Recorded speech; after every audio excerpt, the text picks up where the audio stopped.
મહત્વના સમાચાર પ્રાપ્ત થઈ રહ્યા છે। અરવિંદ કેજરીવાલના રિમાન્ડમાં વધારો કરવામાં આવ્યો છે। દારૂનીતિ કેસમાં કેજરીવાલની ધરપકડ થઈ છે, ત્યારે હવે ધરપકડ કરાયેલ કેજરીવાલના રિમાન્ડ લંબાવવામાં આવ્યા છે। દારૂનીતિ કૌભાંડમાં કેજરીવાલની ધરપકડ થઈ, પહેલા 6 દિવસના રિમાન્ડ મળ્યા અને ત્યારબાદ વધુ રિમાન્ડ મળ્યા છે। કેજરીવાલને જેલમાંથી સરકાર ચલાવવાની છૂટ આપવામાં આવી। દિલ્હી હાઈકોર્ટે સીએમથી હટાવવાની જે અરજી હતી તે ફગાવી દીધી છે।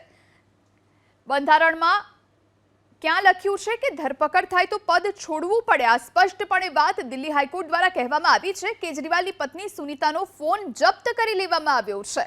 કેજરીવાલની પત્ની સુનીતા કેજરીવાલનો ફોન જપ્ત કરી દેવામાં આવ્યો છે અને અરવિંદ કેજરીવાલના રિમાન્ડ વધારવામાં આવ્યા છે। કેજરીવાલ તપાસમાં સહયોગ નહીં કરતા હોવાનો ઈડીએ દાવો કર્યો છે। રાઉઝ એવન્યુ કોર્ટમાં કેજરીવાલની